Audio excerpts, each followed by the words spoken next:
Welcome, everybody. We're going to carry on talking about nationalism for the first 15 minutes or so. And a very important figure in terms of the theory of 19th century nationalism is Johann Gottlieb Fichte. Now, I do want to say a couple of things about Fichte. In one respect, his view of nationalism, you could say, opened up that bad view of nationalism that will infect Germany. And that's a very different view of Herder. You will recall from Herder's viewpoint, the whole point of nationalism was a kind of identify a common sensibility within a people and how that sensibility becomes the basis of, ultimately he's a Republican, a republic, and that the world will ultimately be much better if different nations are able to make their contribution to what is ultimately a common humanity. So this is why Herder has a on the one hand, he's considered the father of Romanticism, but on the other hand, there's a lot of Enlightenment, sensibility and sympathy within Herder. And in fact, the Romantic movement is not just a reaction to the Enlightenment, it's also an outgrowth of the Enlightenment. So they're not really simply opposition and have no relationship to each other. You recall, the thing about Romanticism is the emphasis it gives upon the less conscious features of of group identity and human behavior, and that it draws attention to the shortcomings of the natural light, so to speak, which basically makes things that are more complex wither under the glare of its analytic methodologies. That's a simple way of putting that. Now, Fichte himself, as we will see, he sets up a view of the Germans, which is at best unfortunate and in some ways quite mad. And I have to say this, that in some ways, Fichte's philosophy is far more important than the theory of nationalism. And I have all sorts of ambivalences about Fichte. On the one hand, I think he's tedious and dull and insufferably pompous. On the other hand, I think that he does a critique of Kant, and that's really his starting point as a philosopher. He saw himself as completing the system that Immanuel Kant had established, and Immanuel Kant's system was in many ways a culmination of Enlightenment thinking. And if this was a history of philosophy course, I would spend a lot of time on Kant. But in terms of political philosophy, really, when we look at Locke and Hobbes, and then most people would almost move straight away to Marx and Nietzsche as the major, Rousseau, and then Marx and Nietzsche as the major political theorists. And there's good reasons why they do that. But so Kant is not so important as a political theorist, even though as a moral theorist he ends up being very important. And in some ways he lays down a theory of rights, which is deeply philosophically problematic, but at the same time gives you an understanding of how rights talkers and things, the United Nations Declaration, how that the kind of philosophical base that is required for it to have any genuine philosophical rather than merely political leverage.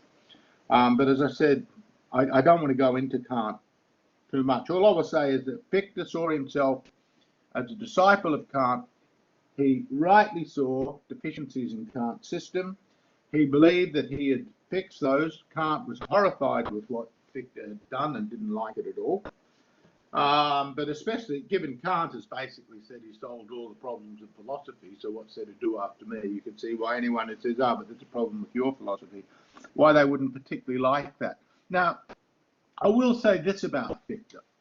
There's almost no modern metaphysical political position which in some ways contribute to, sorry, I should have, I'll get rid of this, that doesn't contribute to, and so his philosophy ends up being full. It's quite complex. So on the one hand, it's ultra individualistic, more individualistic than any philosophy that precedes him. It's ultra communal, more communal than any philosophy that precedes him, and that's in the closed commercial state, which is in many ways is a nationalist and a socialist hybrid. But there's certain features of his thinking which are ultra liberal as well. And the central feature of that, and in this respect, I think Fichte is really interesting in that he identifies that the modern ultimately establishes itself as a willing subject, and in part this is an appropriation of art, but it's an intensification of that, and ultimately the world becomes the extension of our contractual, willful engagements. So he has a theory of rights and a theory of the state, and all of that suggests a pure voluntarism. And we will see that when we look at Marx, for example, we will see that there's a big oscillation in Marx between a complete determination through historical and economic laws on the one hand, and this desire to radically revolt, which is a willful act. And Marx argues that there's only certain conditions under which that will be formed. But the more you look at it, you see that because he doesn't really identify accurately the conditions, he ends up purely with the will. And in that sense, I see him as, and his followers, as very Fichtean.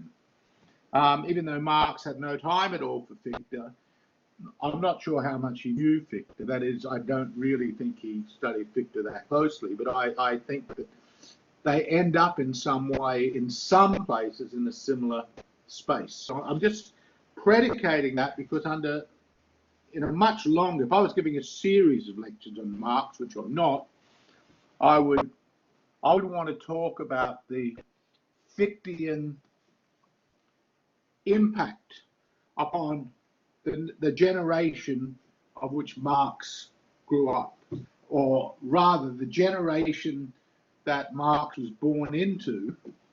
And although Fichte's main philosophical moment in The Sun comes at exactly this time when he writes the to the German nation. So this is his greatest moment. It's not a work that is robustly philosophical. If anything, there's all sorts of dubious anthropological, linguistic, and historical claims which will ultimately have an impact on a German sense of its own nationhood, which is hugely mythic and in some ways disastrous. And by the time of that next generation, that is, by the time Marx has actually grown up, I would say Fichte's ideas have circulated, but his fame has gone. So he's left his mark and vanished, and people don't recognize his importance anymore, don't speak to it. Now, that's not completely true. There's a big edition of Fichte's works when Marx was starting out as a student. So in the 1830s, put out by his son. I'm pretty sure it was the 1830s.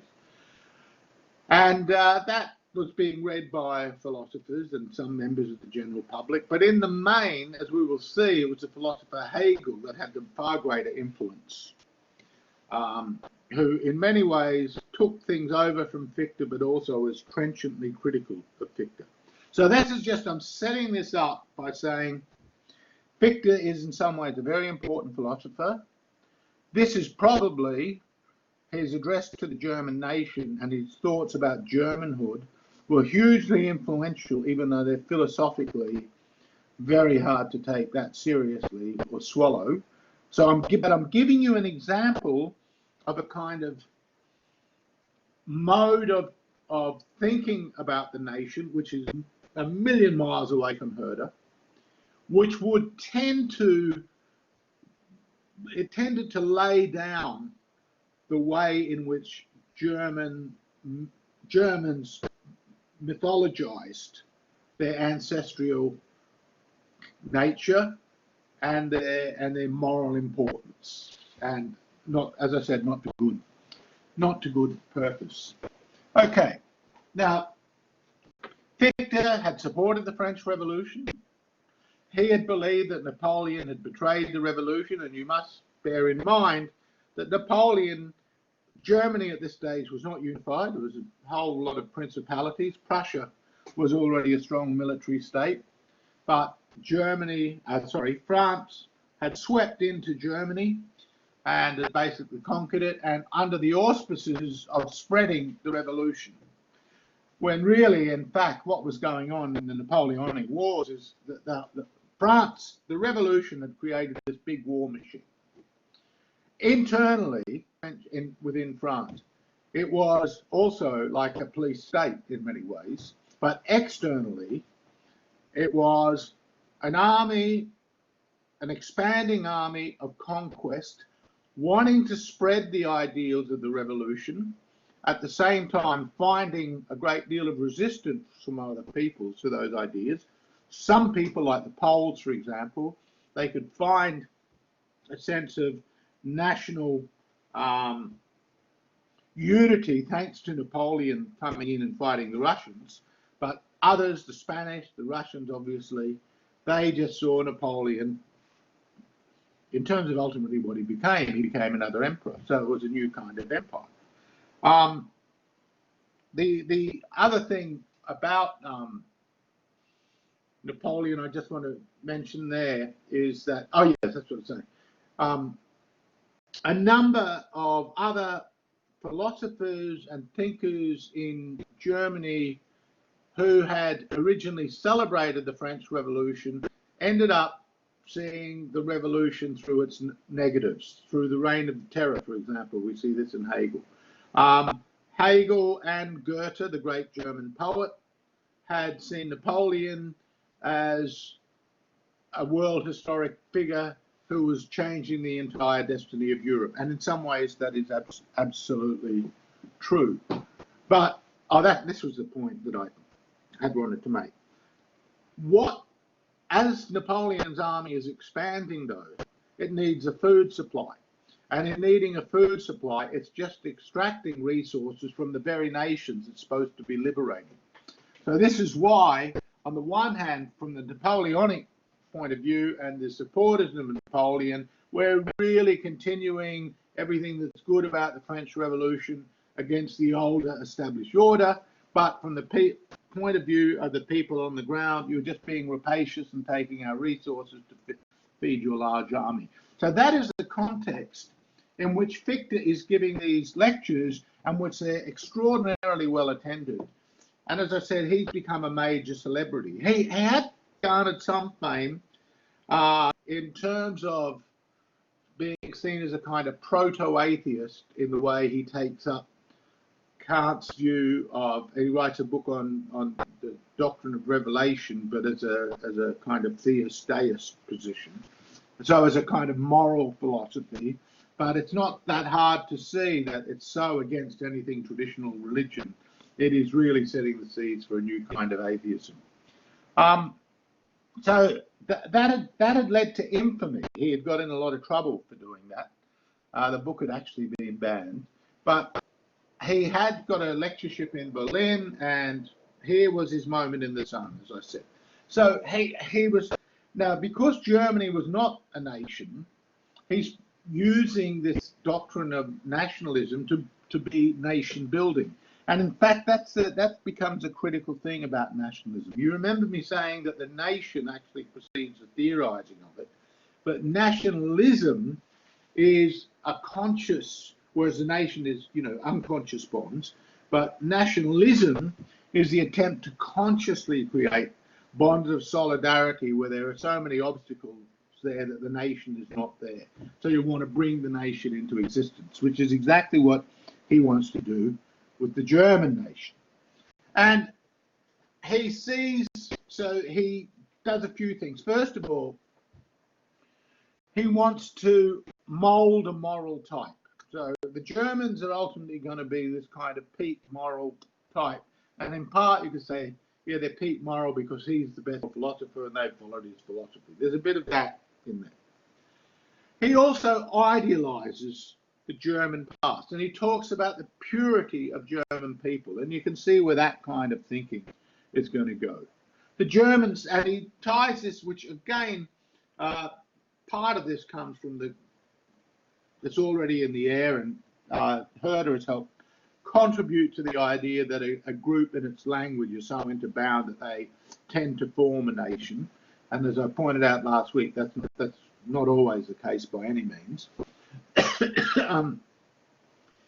And of course, you can see that then nationalism is a way of smoothing out other kinds of political conflicts, which of course, from forever, have plagued humankind and will continue to do so afterwards. So there's something deeply idealist, and given what an idealist philosophy this is, that is, the ideas dictate the way the bits of information are pieced together. And ultimately, I think this means lots of stuff gets left out. And in this respect, I just anticipate, in this way too, I think Marx, in spite of him saying he's an anti-idealist, I think he's not. I think he's very much part of this German tradition in which you try to mold the world according to the ideas you have about the world. Okay, and to some extent we could see this is partly the modern way of thinking about political theory with the different social contract myths that we find in Rousseau and John Locke. Okay, so he goes on about the German language being a language being alive ever since the first issues from the force of nature. So again, nature good, we're close to nature, therefore we're closer, there's something very special about us.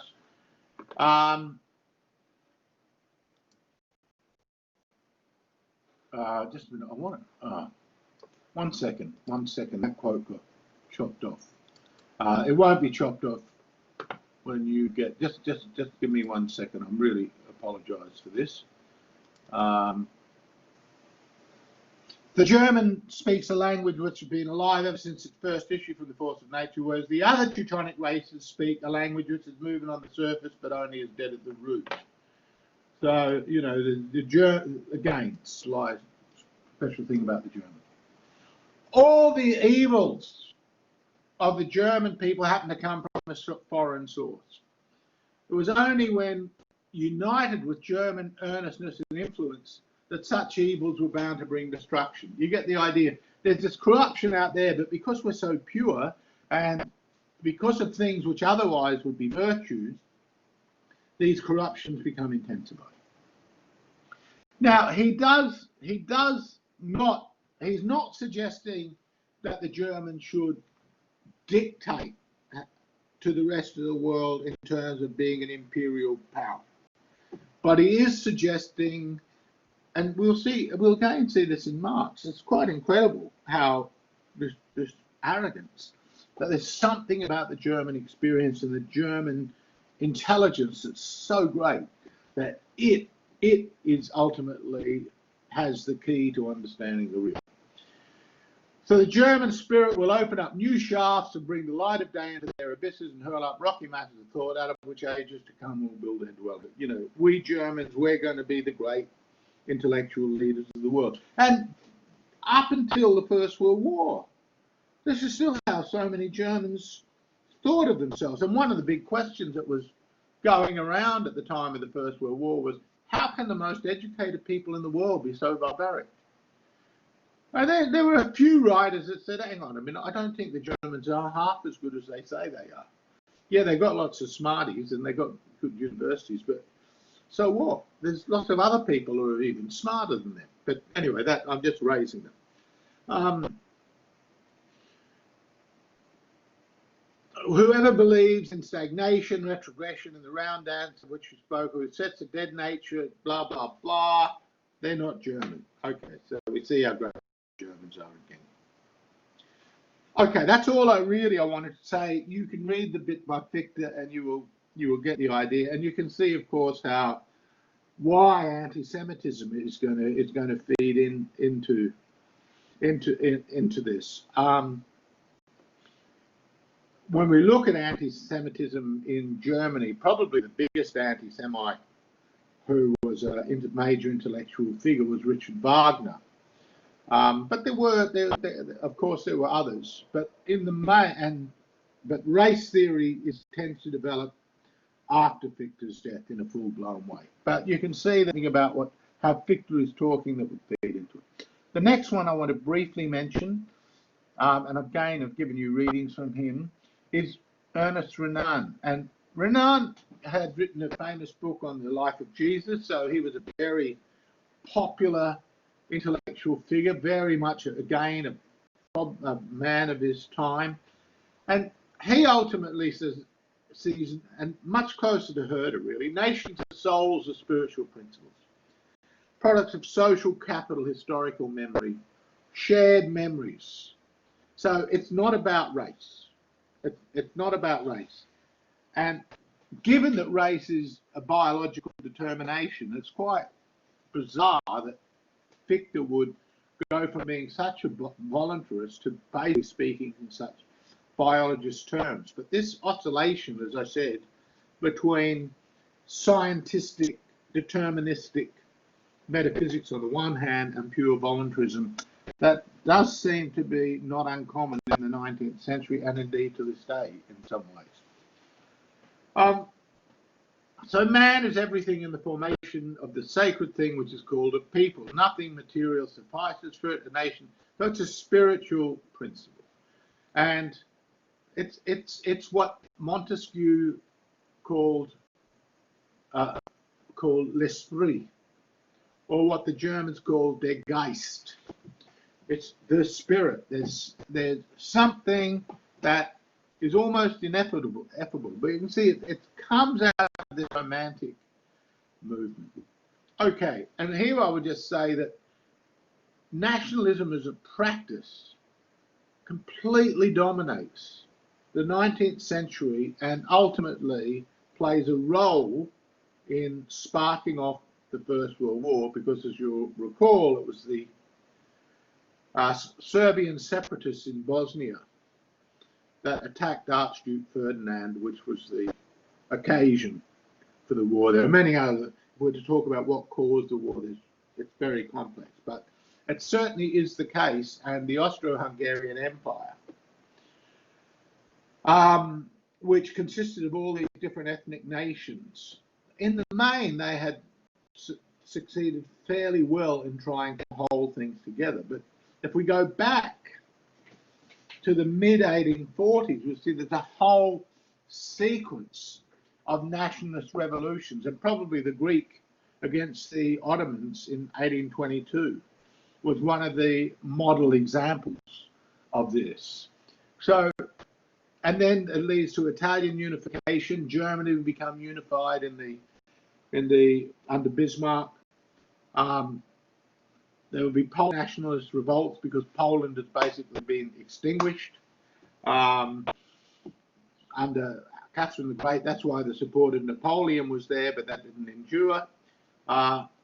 Hungary was granted autonomy, and then it would link up with the Hungarians, the Austrians.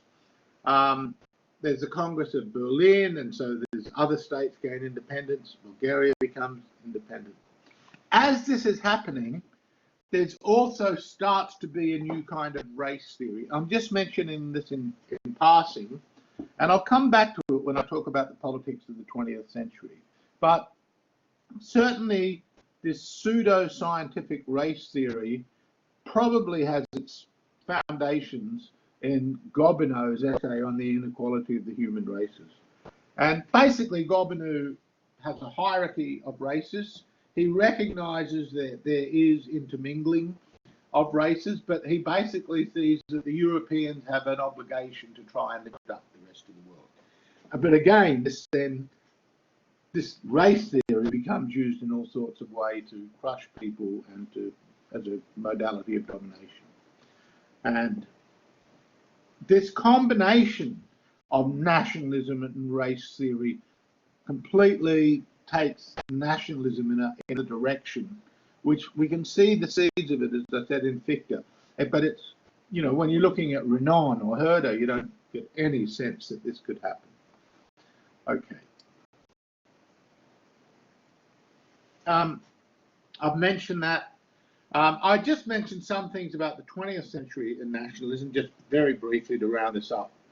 The Russian Revolution was a communist revolution. It wasn't a nationalist revolution, but it would take a nationalist turn by Stalin's doctrine of socialism in one country and by the practice of essentially a Russian-centric Soviet Union. And this would be, we would see how important this was in the Second World War, when the Russians were really fighting for the motherland, not really for communism as an ideology anymore, not really. Even though these things have become so intermingled. Obviously, fascism, National Socialism were ultranationalist responses to World War I. But the thing is that throughout the 20th century, all the post-colonial, anti-colonial movements begin as nationalist movements. It's only from the late 1970s on, well, the antecedents of this are a bit earlier. It's only really the only other major alternative to pro-nationalist movements, and even the communist movements in various ex-post-colonial countries were also nationalist movements. They tended to blur. It was only really the pan-Islamists that, so beginning with people like the Muslim Brotherhood, who begin to have a very anti-nationalist mode of political consideration. As I say that, at the same time, there's other forces at work that are much more cosmopolitan, but ultimately we can see, you just open the world map and you see that everywhere you see nation states. That is indicative of the success of nationalism as an ideology, as well as there's something about the nation as a territorial unit that has certain, I won't say completely, but somewhat compelling features. But that doesn't mean they can't be undone. And if you look at something like the European Union, you can see that that is in an uneasy dialectical relationship between domestic dominion and supra-domestic sovereignty. And it's a very uneasy relationship. And most members of a nation, most, tend to be nationalists first, Europeans second. But there are the intelligentsia and the elite professionals, they tend to be non-nationalist and even to the extent of being anti-nationalist, much more cosmopolitan.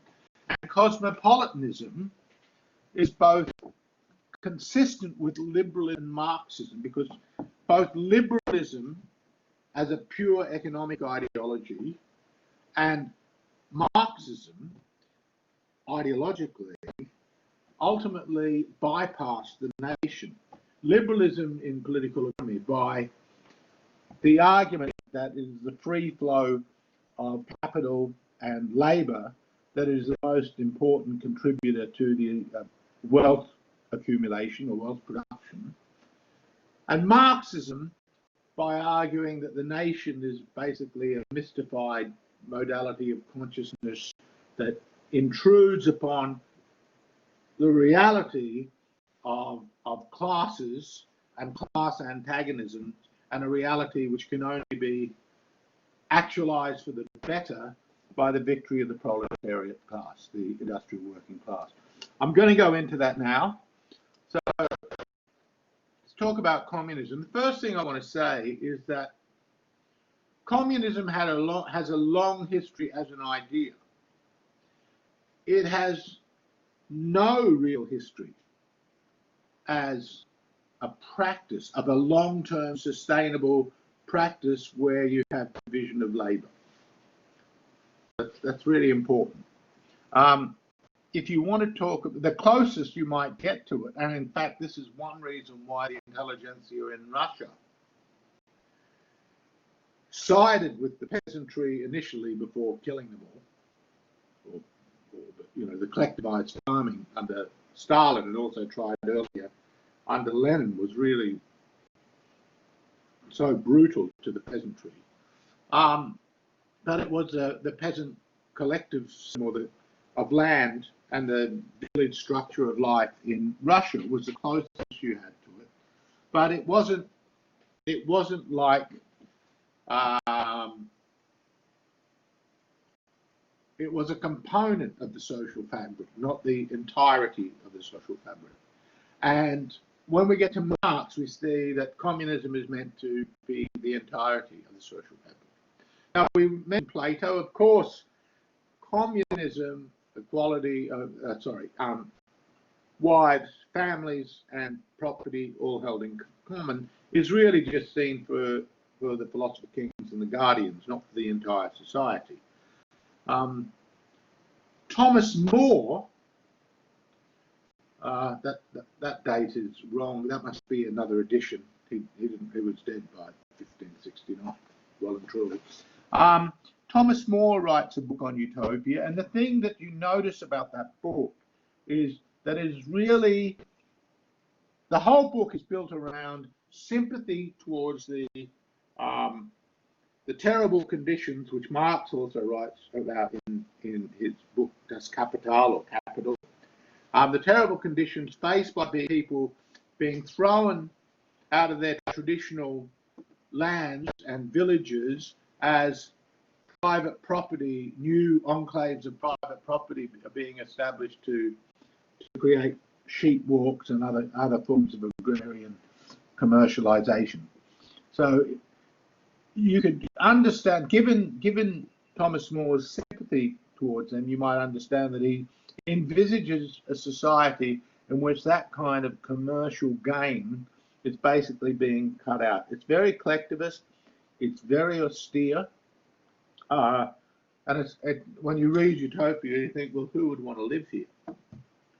There were also collectivist movements, who wanted to own some common land and work upon it during the time of the 17th century with the diggers and the levelers. And they had some social participation, but they didn't really define the nature of where the society was going. So again, it's something going on within the society. With Jean-Jacques Rousseau, he ultimately will lay down the view of communism which gets taken up again and again in France, even though ultimately Rousseau is in favour of small-scale communities. And depending which writing you read of Rousseau, a number of writings indicate that Rousseau is quite pragmatic, but in the main, he was very hostile to large-scale commercial society, urban-centred societies developing. He thought that this ultimately created the antithesis of a kind of virtuous and free and equal society. And as you will recall, this is the first person that came up with the idea of property. Private property should have been killed and thrown in a ditch. So the reason I mention Rousseau, and we'll see this a bit over the page too, is that these ideas about communism are first understood or first engaged with or hit upon in a serious way by Marx when he goes to Paris as a very young man. So and this way of thinking, which had some currents within the French Revolution, some currents, the Conspiracy of Equals by Gracchus Babeuf, who was ultimately, him and a number of his followers were executed. The Enragés, Jacques also killed in the revolution. These ideas started to gain more and more currency amongst the intelligentsia and other small groups that were interested in trying to create a new kind of cooperative existence. A guy called Mabley, also very influenced by Rousseau, advocated the abolition of private property, and his code of nature was inspirational for Babeuf. The word socialism ultimately can be traced back to Pierre Leroux, who was a student of Saint-Simon. And Saint-Simon basically had visions of an industrial future in which there wouldn't be politics, there would just be the administration of things. Now that's a formulation you find in Marx and Engels and Lenin later. But his basic argument, which is very pertinent to Marx, even though Marx is highly critical of Saint-Simon, the centerpiece of Saint-Simon is taken over by Marx, and that is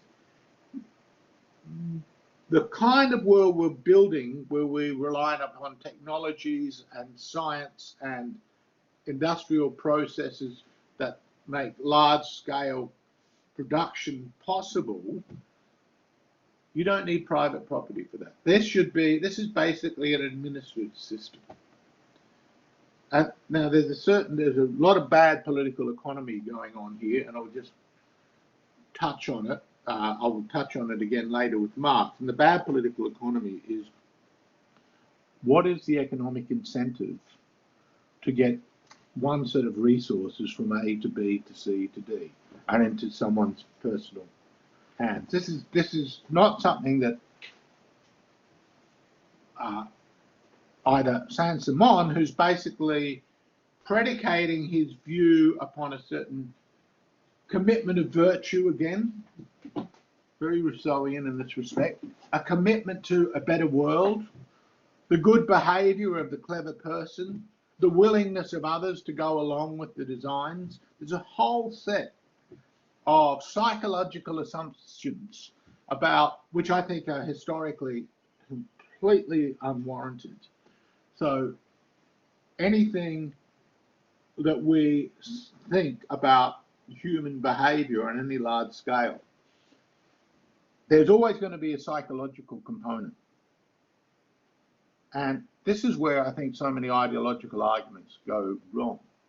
And that is, it's not enough to take yourself and people like you and people who have similar social circumstances to you and then project a certain psychological motivation onto your behavior, in which some features of that some economic components of your behavior may be, or drives or incentives, etc., are basically put on hold. And then you ignore history, or you only read history as far as it conforms to that. But actually, all historical action is a great testimony to human psychology.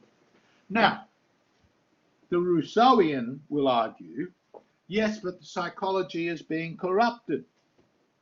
So we can fix the psychology by changing the system. To this day, this is the faith of a certain kind of radical thinking, and which is very widespread in university.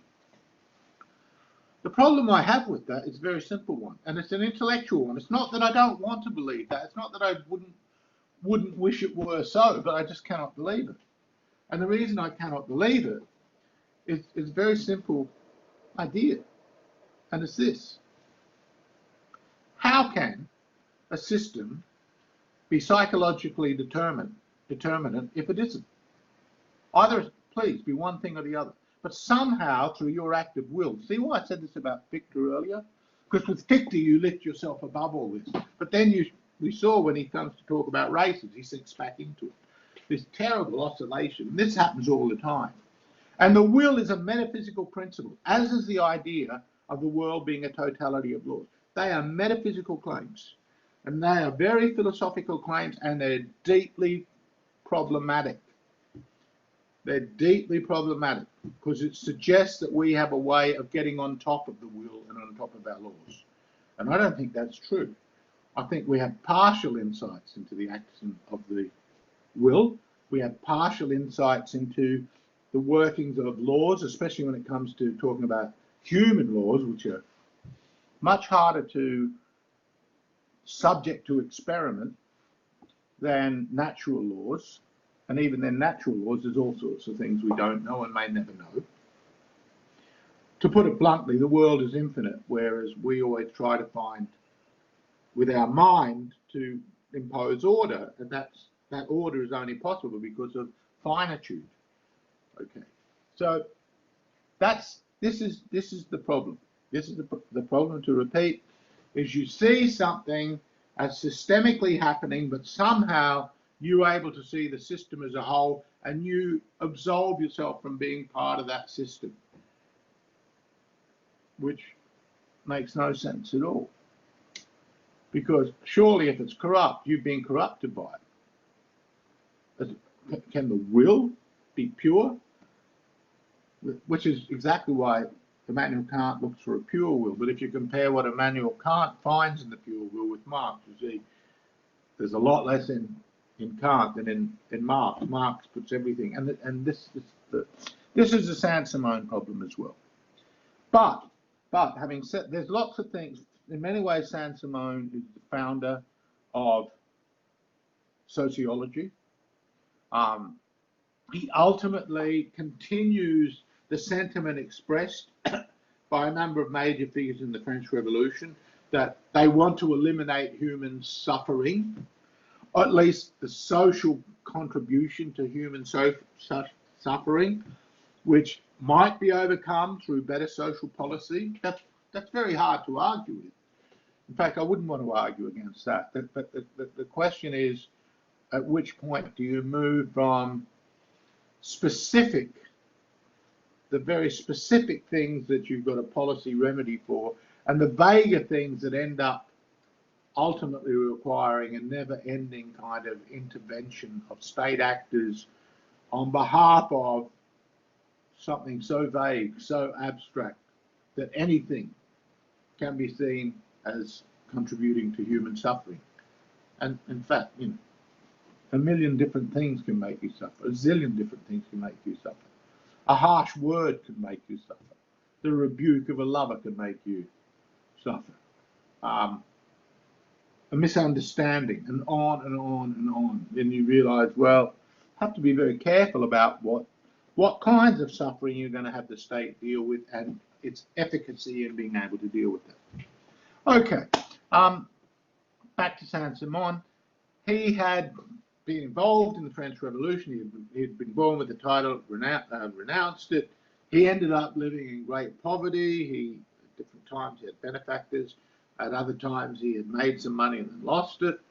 But as I said, he had a vision of an industrialized society that would be egalitarian. All should work, would share in the benefits of collective labor. It's a great big workshop. Idlers are parasites. By the way, it's this kind of formulation you will find in the communist regimes of the 20th century. Socialism is a new phase, surpasses Christianity, and the great natural classes will be scientists, artists, industrialists. So now, as I said, in the Communist Manifesto, Marx criticizes a number of socialists, including Saint-Simon, and he criticizes them for being utopian because he believes they don't have a method to get what they want. And hence we'll see that Marx places a great deal of weight upon the method he believes he has uncovered and discovered. There's some other famous socialists, Charles Fourier. He, again, it's a great big metaphysical system based upon what he calls the power of attraction. Harmony will prevail if people follow what they want, but you need to work out a system of rewards according to whether labour is agreeable, useful, or necessary. So that's basically a recognition that the kind of things the market does, we're going to have to find a way to centrally coordinate. And ultimately, this is what happens, is that the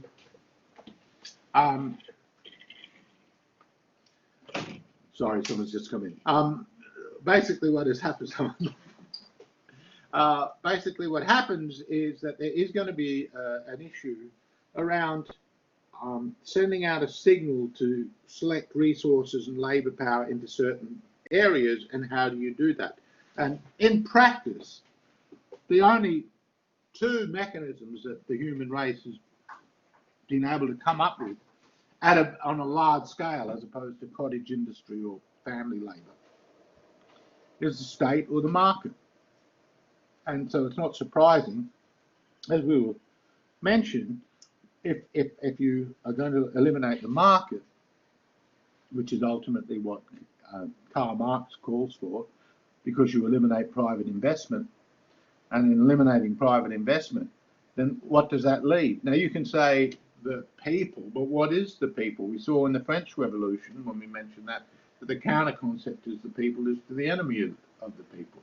And we'll find this in exactly this reproduction of this nomenclature problem when we look at communism, both in theory and in practice, when you become a class traitor if you don't go along with whatever it is that some group have dictated what should be done. And it has to be a group that dictates it, because there's a problem of, and I touched upon this with Rousseau, it's the articulation problem. That is, who has the power to identify what the needs are of the community and articulate them and then back them up by force.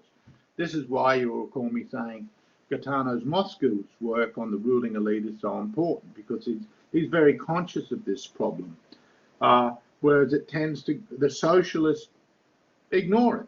They simply ignore it until the practice of socialism, that is, the theoreticians ignore it. Though, having said that, the elements of where that would go are already in the last figure, and this is Louis Blanqui. He urged organisation of secret societies.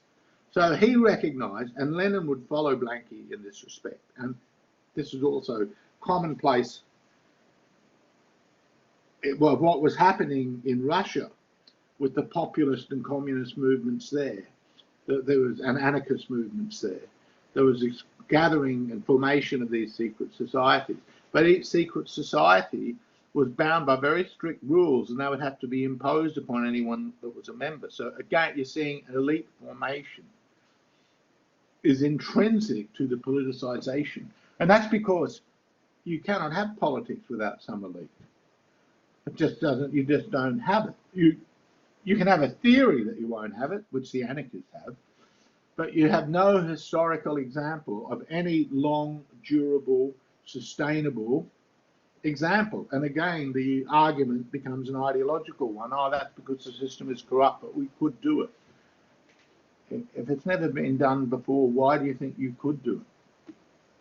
And then you have to ask, which these people never ask, is what problems were solved, what actual problems were solved by the different modalities of human organizations that have arisen historically. What problems were solved? Even, look, one solution, the most elemental solution to the problem of scarcity is theft. It's theft. It's plunder.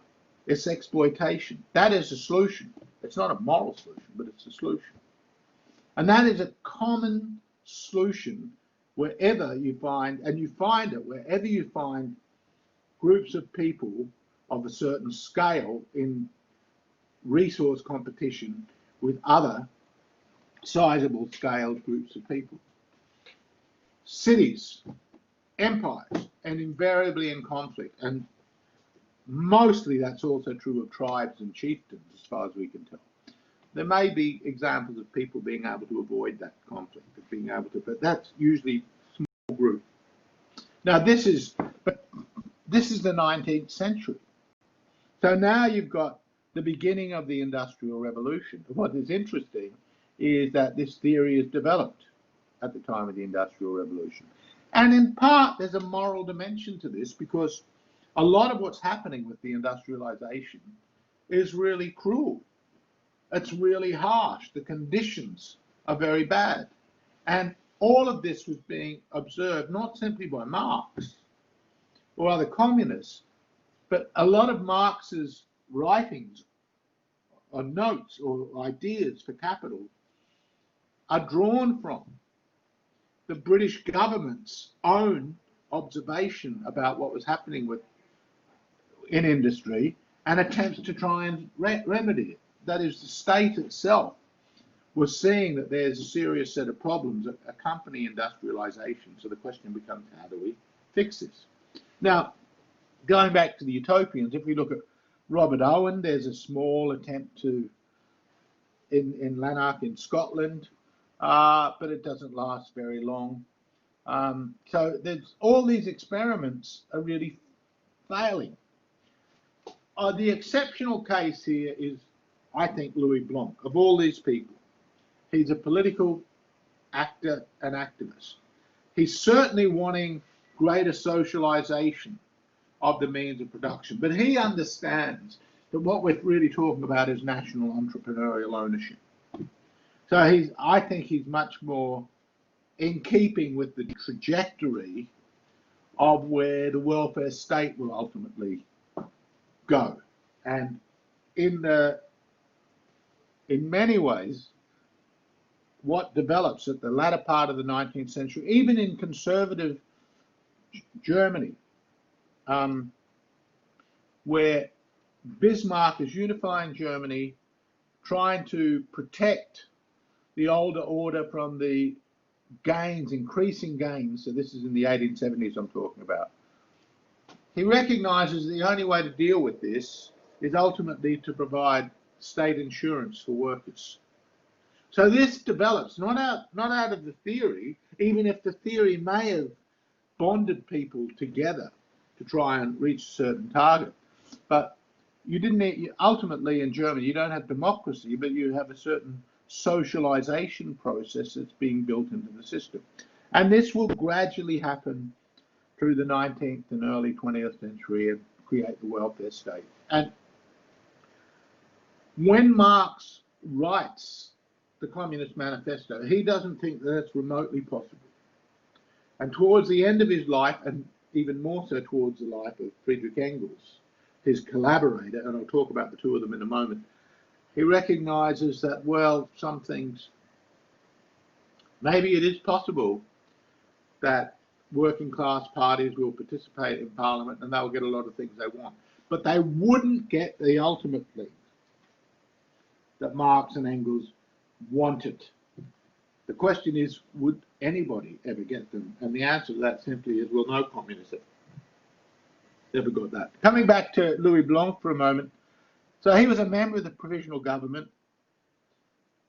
As I said, in many ways, an early proponent of nationalized state industry, workers' rights. Interestingly, unlike Marx, he opposed the Paris Commune. This was an insurrection in Paris that took place in the aftermath of the Prusso-Franken War, Bismarck versus Louis Napoleon III, that ultimately finished Louis Napoleon III off, the nephew of the famous Napoleon, the military one, finished him off and ended the what was called the Napoleonic Empire, or the Third Empire. The third, anyway, ended that empire. And the Louis Napoleon. Okay, sorry. So yeah, that's right. Marx and a number of socialists in the 1870s, and then the Russian Marxists, all saw the Paris Commune as somehow a moment, a magic moment in which the possibility of communism presented itself. But this is, again, this is just sheer fantasy, because basically it wasn't the working class as such. It was largely artisans, what Marx had classified as the petty bourgeoisie. It was largely Paris taking on the rest of the nation, which is exactly why Louis Blanc opposed it. And it was a very short-term affair, and really there was no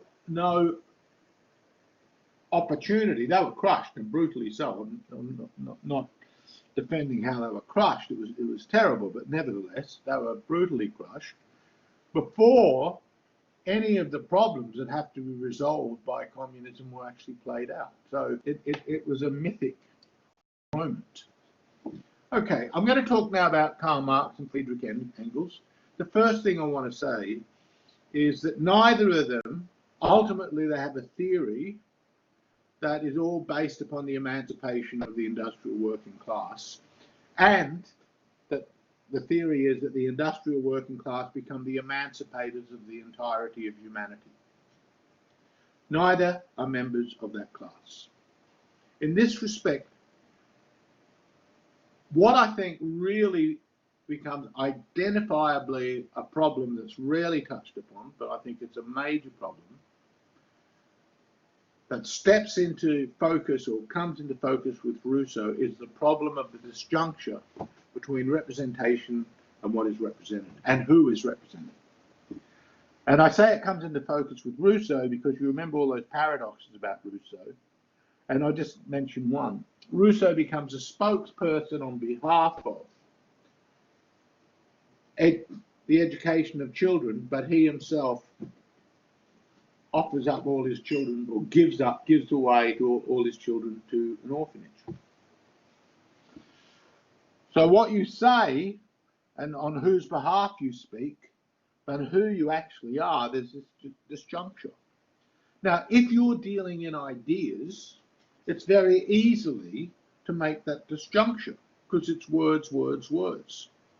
It was the great writer Rabelais, writing in the middle of the 16th century, in the Pantagruel and Gargantua, who does this great critique of all the social and forces in France at that time, who really notices this problem. So this is even prior to Rousseau, but he notices the problem of words, words, words, and how this is ultimately going to cover reality rather than disclose it, open it up, improve it.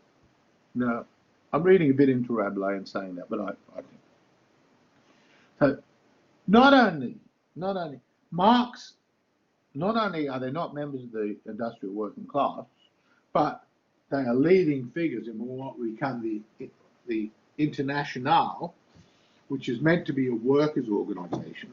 Friedrich Engels owns a factory. He is what Marx and Engels himself called capitalists. So Engels is a member of the wrong class, claiming to speak on behalf of the class that he's going to liberate. Now, in the history of the actualization of communism, it is very interesting to see how frequently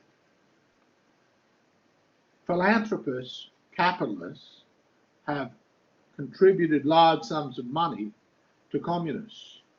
And this is true, and without their financial help, it's questionable how far they would have got. This is very true of the Russian Revolution, for example, which is really interesting. And on this, there's a guy called Richard Spence, who's written a very good book. He comes from Iowa University, or Idaho, I can't remember one of them, universities, but Richard Spence. Okay, Marx himself was a law student who didn't practice his law. He worked for a while as a journalist. He occasionally came into sums of money, inheritance. His wife was a noble. And he also lived off the largesse of Friedrich Engels. So Marx himself never spent a day working in a factory, and Engels might have visited his factory, but never as a worker.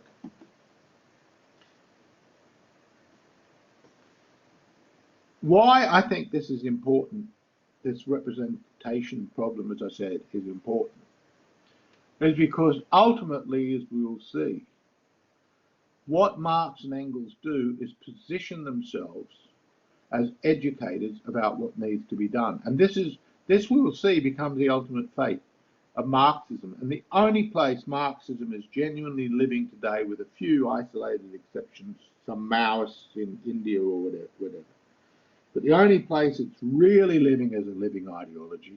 And China, the Marxism in Chinese communism today it's not serious. It's so compromised by Confucianism, party interests, the reality of capitalism in the Chinese system was a component of the Chinese system. It's laughable to talk about that in a serious way. So, but they become educated. This, by the way, was something that was noted by a guy called Landor, who interviewed Marx not long before Marx's death, so late in Marx's life. And if you put in Landor interview Karl Marx, you can read this, and it's a fascinating interview, because what Landor recognizes is that the leader of the socialist movement is really a very bourgeois kind of person. And now, bourgeois, remember, we will see that Marx, and this had already begun in the French Revolution, but became increasingly commonplace afterwards. In the French Revolution, the term was mixed up. The original meaning of the term just means inhabitant of the city, and ultimately then it becomes to mean the professional classes. And Marx is essentially allied to the professional classes, at least potentially, and he was as a journalist, he trained in law, as I said, and then he's living off the largesse of Engels, involving himself, educating the workers, writing books, that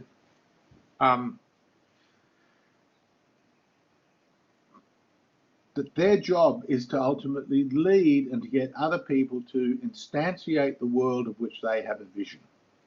And this is the question, and this is why I call it idealism too, is they have certain ideas about the world, but of course the people working, making the world in a different way, have a whole other range of experiences, and as we will see, they don't actually conform to the model that Karl Marx has set up for them.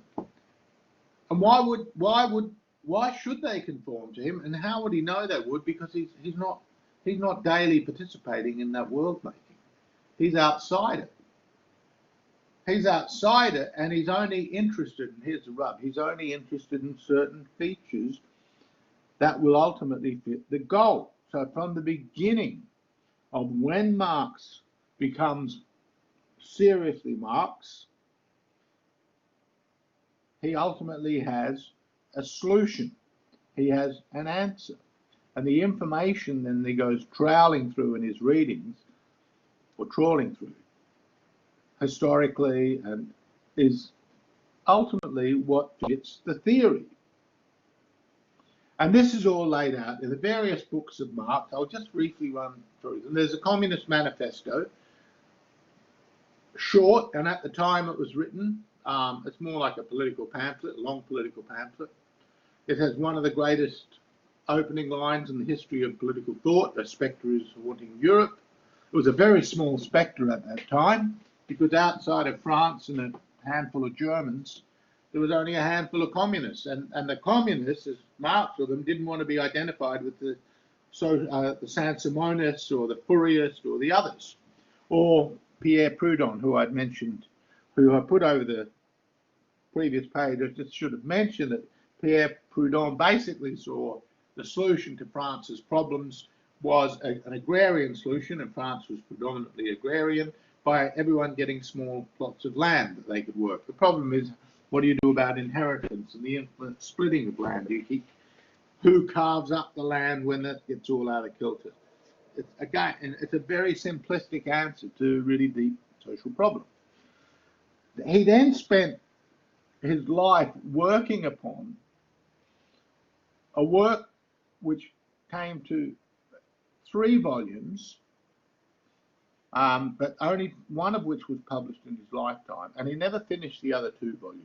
That was a work called Capital, and that was meant to be an exhibition of the internal laws of capitalist reproduction, and hence they would then be applied in order to see the social tensions, development, and ultimately the solution to what he will call in those manuscripts he wrote in 1844 when he was traveling in Paris and first came across the communists of that. And he mixed with, he mixed with people like Proudhon and Bakunin, the anarchist, and various other famous figures in that communist movement, or socialist movement that was happening in France. So he mixed with them, and they were all tended to be intellectuals of one sort or another.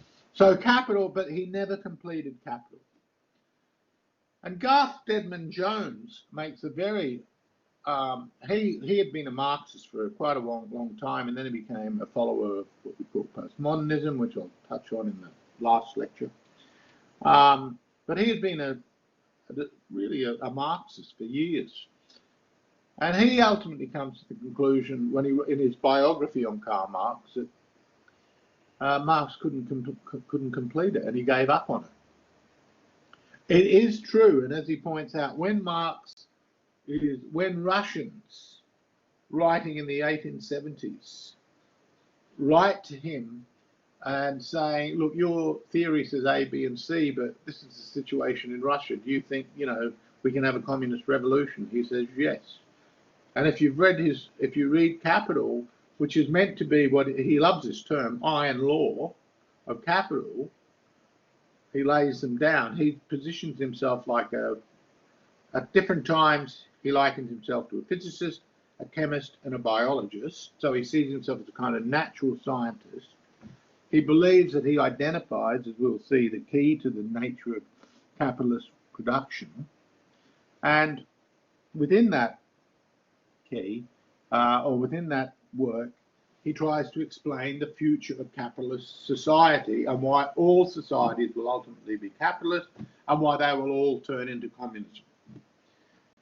So it's a very ambitious project, and Engels is left, after Marx's death, trying to cobble together what's left of volumes 2 and 3. And then Engels has to deal with the fact that serious economists now are starting to read Capital. It only gets published in 1867, but by the 1880s, economists are reading it and criticizing it. And there's a lot of socialists who want this to be true.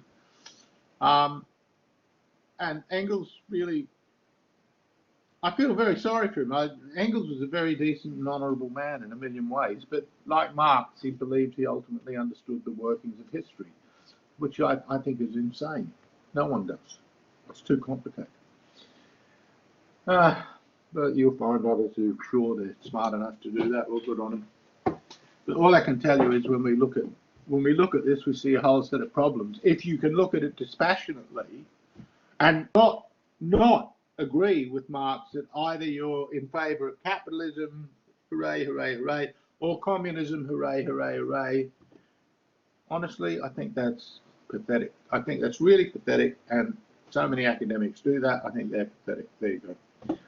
What do I care? That's my last year of teaching. But I do think it's pathetic because I think as a student, if you're doing political science, and I keep coming back to science, not in the sense of Descartes, natural science, metaphysics, but much closer to Aristotle.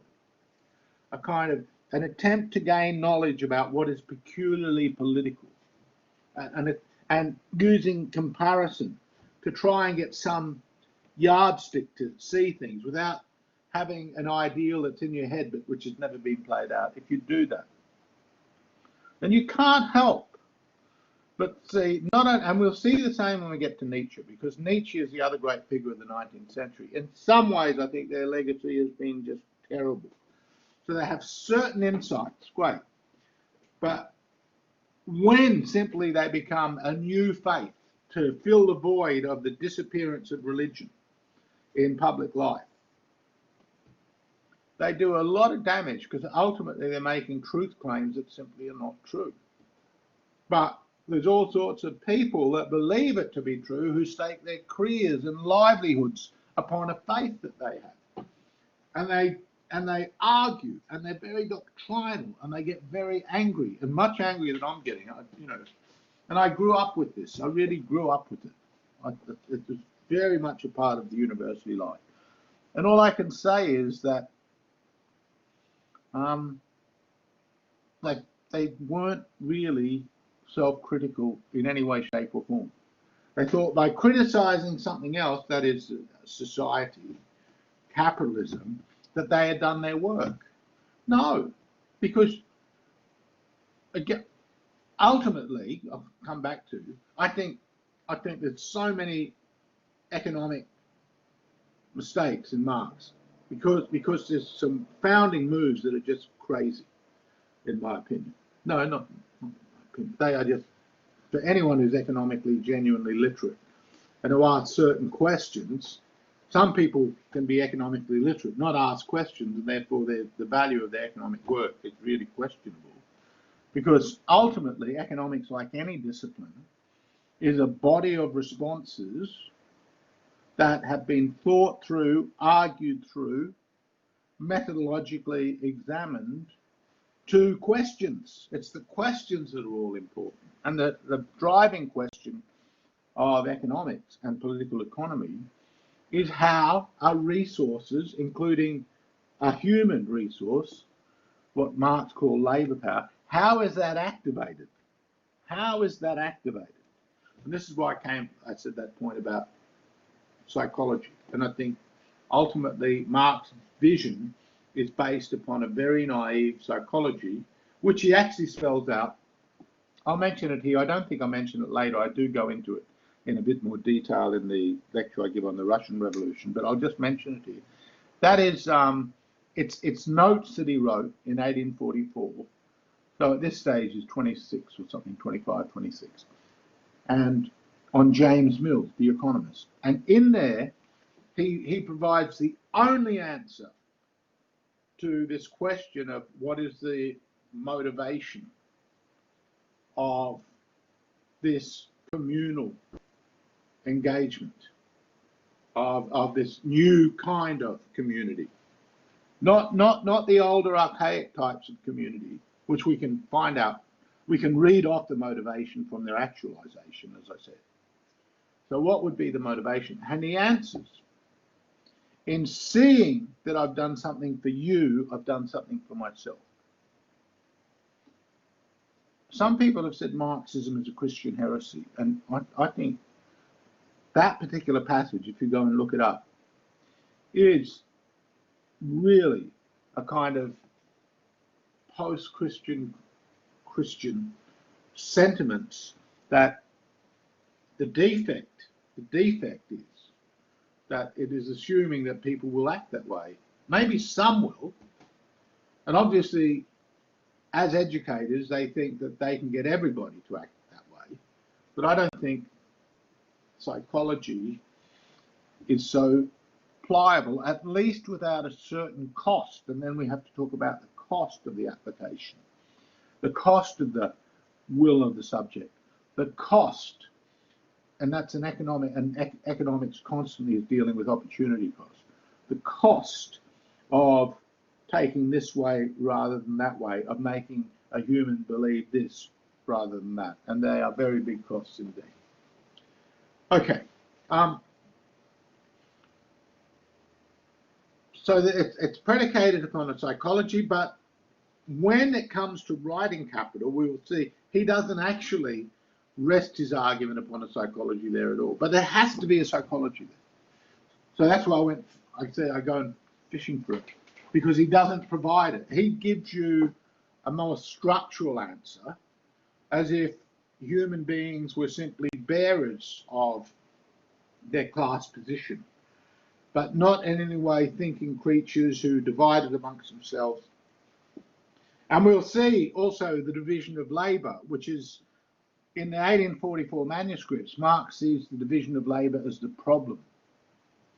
So communism will ultimately eliminate the division of labour through collective action. But this is crazy, because if you want industry, then you have to have large-scale division of labour. That is what it's predicated upon. Different people doing tasks, so that through those differences, this much, much greater set of things get built than you could never do if you did it yourself. But it's in the where you're positioned in the division of labour is much more complex than what Marx says, because every skill set, every profession, every kind of common core activity is a source of potential conflict with another group within the division of labour spectrum.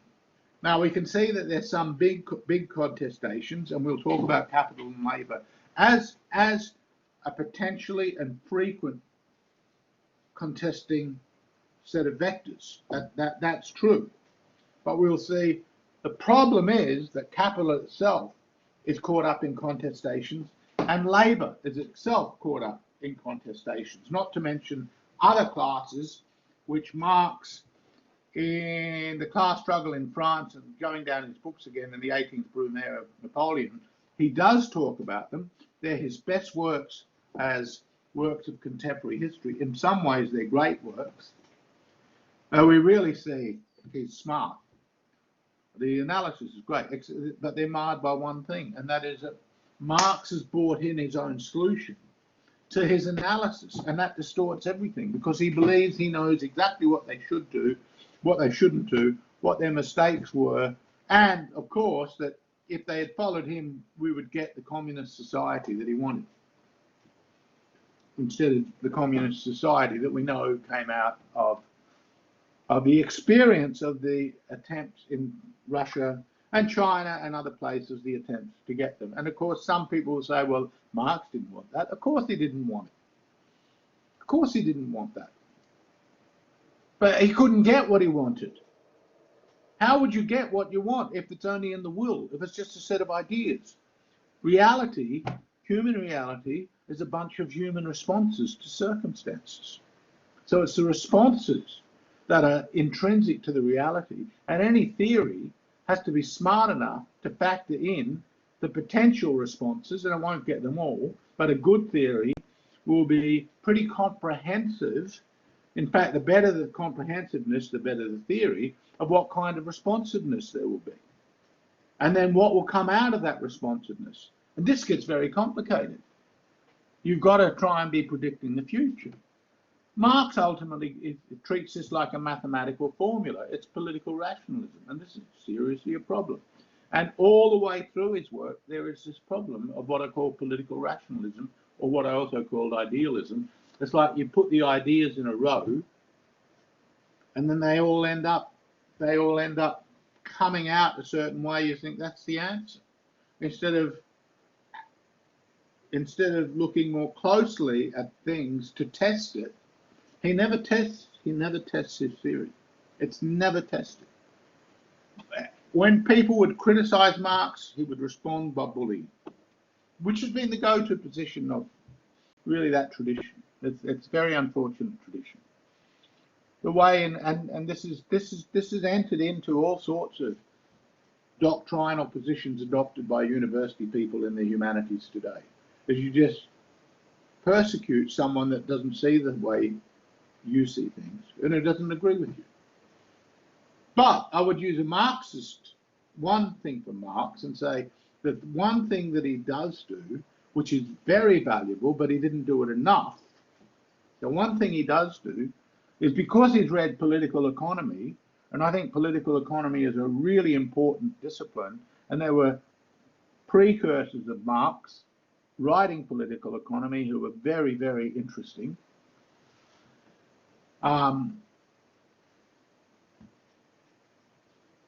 What political economy does, it asks us the economic agency of an actor.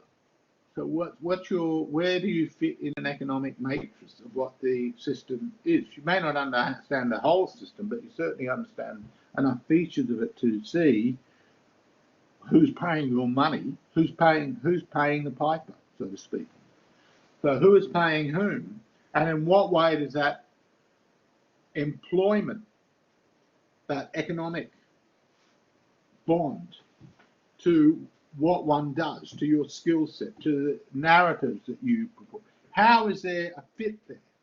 And what opportunities, other economic opportunities and social opportunities are a kind of economic opportunities, as are political opportunities, How are they open to you through your social position? This requires a degree of sociology far beyond what Marx enters into. We see in the sociologist Max Weber the beginning of that kind of sociology. Very important sociologist Max Weber. He recognizes the many virtues of Karl Marx, but also the many shortcomings of Karl Marx. Had Marx not come up with a be-and-all, end-all theory, we'd be able to talk about him much less dispassionately.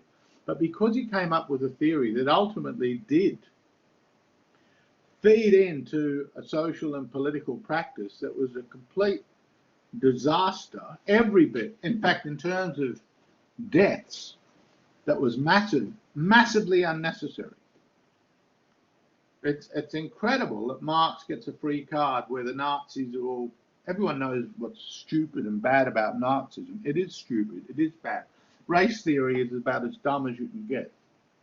But there's another kind of misadventure, let's call it, another kind of intellectual set of commitments and predilections which do damage because they seem to be good, but they're not really examined carefully enough. There's not enough probity given what kind of creatures we are, what kind of social circumstances make us, what kind of practices have built up over time, often as all as responses to different circumstances, and we in our way are responding to our circumstances. And please don't get me wrong here, this is not an argument that to try and dissuade you from political participation. It is an argument to think about what it is that you're participating in and how complicated it is. Don't oversimplify. Don't oversimplify.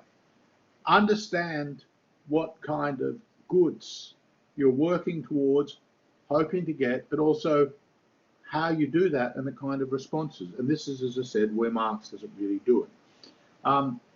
I'll come back a bit to some of these other writings, but this does touch on the critique of the Gotha program, because that is the only work where Marx raises the issue of the politics of socialism. And it's done very briefly. The Gotha program was basically a workers' movement document that he responded to.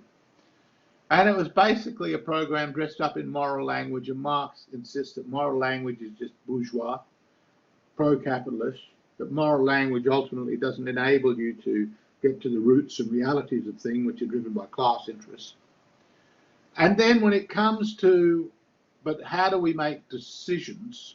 Because, you know, the big decision around resources is who decides, who takes what, where, when, what's done with it, who gets it, so how do you produce it, how do you distribute it, and who makes the decision about it.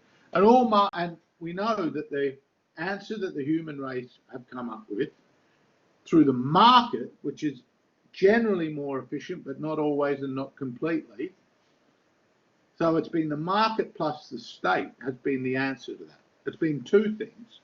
But what the market has done is ultimately set a pricing system for resources which are based upon the value that is perceived by people to pay it. Now, again, Marx was writing this at a time when this, what was called the subjective theory of value, it's invented by a poet called Jevons, Jevons, and it becomes the basis of modern economics. And Jevons said this is a subjective. Marx will argue, as we will see, that it's subjective. I'll come back to that later, but I'll just say one thing on this. That it's subjective, and I'll explain why Marx is objective, but I'm anticipating why that's just wrong. It is just wrong. If I want to go around the countryside digging holes, let me find 1,000 other people who dig holes, or making little things, it doesn't matter how many hours of labour I put into that. It's worthless unless someone buys it. It's worthless unless someone buys it. And this is the factor that Marx just ignores. Now, he has something else in mind, and I'll address that because it's not It's not insignificant, but to leave out that bit, which is basically what economists call the law of supply and demand, is to leave out anything to do with modern economics. You're already off on some other journey that's a very 19th century way of seeing things, and ultimately not very well economically thought through. Now, coming back to the critique of the Gotha program, so that's what markets do, is they ultimately establishing a process of, I think it's worth this, I'll make it for that.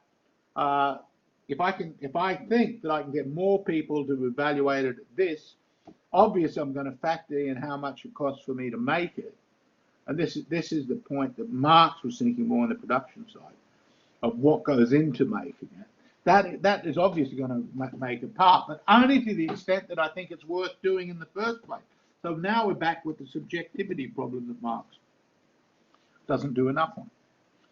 Okay, so in the critique of the Gotha program, he basically tries to answer that by a political solution, which would ultimately have to be the answer to the economic solution, because you're not going to have a market. So any economic production would have to be politically decided. So how do you do with the competing interests, and not only interests, viewpoints? Like Rousseau, he tends to bring all interests into one once you're in a certain group. Like Robespierre, the people, the enemy of the people. It's the same thing. And again, it's a very dubious way of thinking about this problem. And what he says is, well, you basically have a rotation system. Well, that's great. You know, you've basically reinvented what they had in Venice, in the city-states. But that's not an answer to anything, because in Venice, in the city-states, you weren't trying to come up with a means of allocating all the resources that you were conscious of, let alone the ones that you weren't, and draw up plans for how they would be developed. There's so many economic problems and political problems. Ultimately, Marx wants to get rid of the state, and in various writings he said this. He wants to be rid of the state, he wants to be rid of money, he wants to be rid of religion, he wants to be rid of the law. What did I say? State, law. Of private property. It's a series of negations. It's just a series of negations. It's not. That doesn't really solve anything. Rebelling doesn't solve anything. You tear something down, so you don't have that. But the question is, what is going to occupy that? That is the question. And one thing the thing that you've torn down, that has evolved out of certain actors, participants doing X, and now you're going to have to build it. Well, what are you going to build? How are you going to build it? Marx simplifies the problem and comes up with a very simple solution. Now, I mentioned in the class struggle in France and 80th improvement, he does look at other classes, which is very good. In the poverty of philosophy, he basically criticizes Pierre Proudhon. Proudhon, in the German ideology, he criticizes a lot of the neo-Hegelians, the young Hegelians. I'm going to talk about them in a moment. Anti-Düring is a book written against a German socialist that he's very critical of. The Civil War in France is basically pointing out how brutal the attack upon the communards was by Thiers and the French government at the time. And Engels wrote a number of works, but perhaps his most famous are these three: Socialism, Utopian, and Scientific, which basically pulls out what he thinks is, and indeed what Marx has himself insisted upon, is what is unique about the Marxian kind of socialism. Its uniqueness is it's scientific. Now, it is a fact that in the last 40 or 50 years, very few Marxists now are interested in the scientific side of it. And I come across pieces regularly written by people, especially literature departments. And it's very interesting. Marxism has more, the one intellectual discipline, academic discipline, where you see people still interested in Karl Marx, writing books on Karl Marx, tends to be literature. Now that's a dead giveaway of how far removed it is from social science. And because social science is the kind of questions I'm asking to it. Now, of course, the Marxists said, oh, but you come in with an ideology. Well, how can you argue against that if you say so?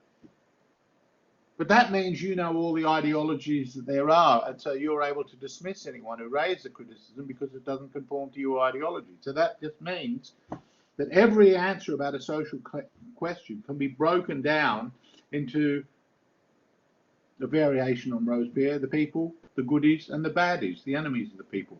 Those with the right ideology, those with the bad ideology. If you don't like what we say, you are the bad ideology. This is not a way to solve human problems. It is a way for a certain elite to gain power. That's true. It is efficacious for that group, but ultimately it means that any solutions they come up with are going to be thwarted by their lack of self-critique. He also wrote a book on the condition of the working class in England. That's a great book, really, of its time. It was written around the time that Marx met Engels, and it was really a book about the slums in Manchester. By the time Engels was an old man, he had to deal with the fact that the conditions had changed so drastically that it was unrecognisable. And so he had to explain how capitalism had so advanced the economic position of the working class the working class in Great Britain. And what would tend to happen is that Marxists start looking for some explanation because it made no sense in terms of the theory. The theory had argued that the wages would go down, not go up. That was a very important theory. We'll see why. The argument is that wages will go down, not up. Engels is dealing with it, and he comes up and he scratches and he says, it was a gold discovery in California. He says this in the preface, and you think, what?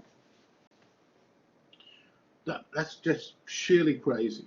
And he's pointing in the direction of, and then Lenin will come up with a full-blown theory, is that the wealth of the industrial working class in the development countries is predicated upon the cheap labour in the undeveloped countries. And again, that seems plausible. And there was colonialism, certainly the colonialists in the 19th century who were wanting to get their hands on cheap labour in the colony and cheap resources. That's absolutely true. The problem was, and the reason that that practice didn't last, is because that ultimately became too inefficient and too expensive. Why expensive? Well, Marx himself had recognised that it's the development of technologies and infrastructure ultimately lower production costs and lead to productivity. So if you go into a colony, you're going to have to spend all this money schooling people, building roads, bridges, engineers. It's okay for a little while to take stuff out that's pretty easily available to you. But if you want to really extract a lot, it's going to be in a very expensive operation. And ultimately, the colonies proved too expensive for the colonizers. Plus the politics of it as well, because you're also going to have to suppress people. You're going to have to treat people brutally, and that's going to create resistance. But there's an economic cost to that. All of these are big problems. And his other work is Engels' work, The Origin of the Family. Okay. I'm briefly going to talk about a very important figure who is very important to Marx, basically, and to the group that Marx was part of. And his name is Georg Wilhelm Friedrich Hegel. I think he's a great philosopher. I think he's a much better philosopher than Marx. I think he's a much better philosopher. I think he's truly one of the great philosophers. But to say that doesn't mean he doesn't make big errors. And the only reason I bang on about Marx so much, and why I won't bang on about Hegel's errors so much, is Marx's errors in some way are still widely believed. And so people write something as if it's remotely true because, you know, it's been said a number of times. I said, you know, by professors of English or something who know nothing about economics, or economists who don't ask the right psychological question. But you see, this is very difficult. It's very difficult in the humanities to ultimately get any agreement about what the truth of things is. This is what makes the humanities unique, and what makes it so important. But it also means that its failures are disastrous, because in forming an elite, which is what we do, whose ideas are really poorly formed, and when the ideas are poorly formed because of their abstractness, the social damage is enormous. It infects every policy. And here I am in a university where I know that hardly anybody in the university, apart from a couple of in the arts, have any idea of why the arts is important. They have no real idea. Because when it comes to talking about all manner of social issues, they do it on the basis of reading the papers, the news, the consensus that is formed, and these are never challenged. They're all part of this cohort that speak to themselves, who don't put the brakes on and say, hang on a minute, whoops, hang on a minute, let's look at this. So Hegel does not have that kind of impact in the same way that Marx has. So that's why I'm not going to go on and on about his errors. And why I do go on about Marx's errors, and I will go on about Nietzsche's errors too, because Nietzsche is just as bad. And as I said, something happens in the 19th century that is so determinative of the 20th, or aspects of the 20th century, especially the 20th century intelligentsia. Not the entirety of the 20th century, but the intelligentsia. So, coming back to Hegel, Hegel had basically argued the core. Hegel is notoriously difficult, and if I was doing a serious lecture on Hegel, I would position him via Kant, Fichte, and Schelling. I would show how certain errors in those three lead to certain solutions in Hegel, but then I would also show why they're problematic. But let's simplify this. First of all, he basically argues that reason is substantive, that we cannot understand anything about the world except through our reason. And our reason, though, is predicated upon its inner dynamic of its own logic. So there's an inner dynamic of the spirit, which is reason itself in its own logic. And all the attempts by previous philosophers, and its history of philosophy is, in my opinion, the best history of philosophy that any philosopher has ever written. It's fantastic. His knowledge of other philosophers, his identification of their contribution and weak point is absolutely amazing. It's absolutely great. So Hegel is saying all these divisions that we have, subject, object, reason and the understanding, that was a big one in the Enlightenment philosophy. Ultimately, these divisions, freedom and necessity is another one. These divisions are the postulate of reason. But reason, what is reason? We have to understand the categories that constitute it. So we have to look into how they're formed. And they're formed in the reasoning itself. So reason is active. It's a substance, but it's an active substance. Just bear with me. If you get it, good. If you don't worry about it. Simply because I'd love to explain it more, I just don't have time. So the founding of recognition, the founding of philosophy, or the starting point of philosophy, is recognition of the contribution of logic in its development. So it's not like logic in Aristotle. It's not a set of rules.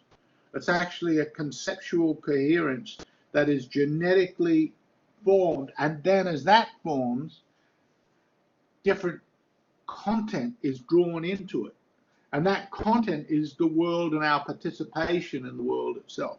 So the mind and the world are not separate. they are all of a piece. They are they, in a sense, share a common spirit. And that common spirit is developed logically but historically, because the logical and the historical are not two antithetical positions. They're another example of what we know about history is also predicated upon what we know. And what we know is also predicated upon history.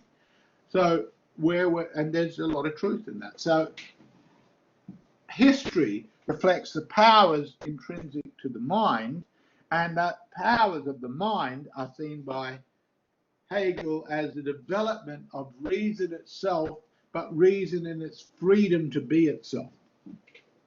And this reason freedom to be itself ultimately requires us to build institutions which have a rational base in the sense that he's understanding.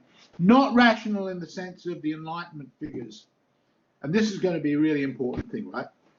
The Enlightenment thinkers, like whether it's Voltaire or Rousseau or Locke, Spinoza, basically are saying, if I have a rational principle and I can find an institution that embodies, I can build an institution based upon that rational principle, that would be a rational institution. Hegel says, no, no, no. And he's right. He's right on it. Hegel says, no, no, no, no.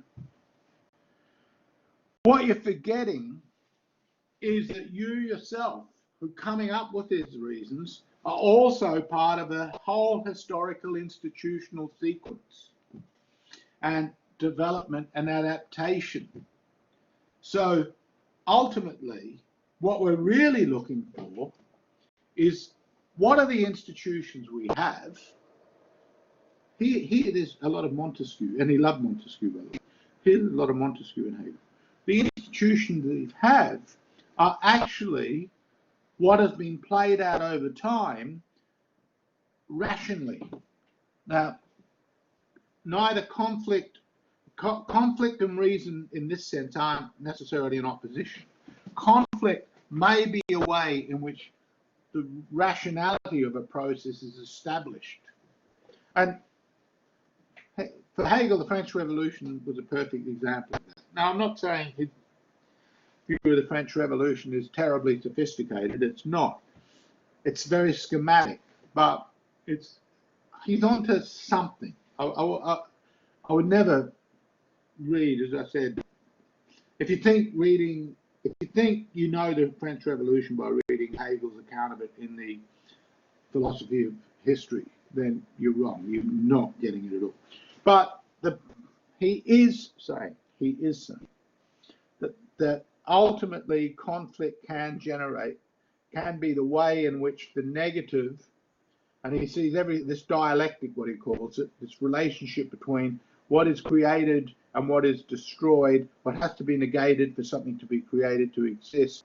Parts of this, by the way, the young Hegelians love. It's the other parts that they hate. And certainly all the stuff about logic, they just dismiss all that, almost.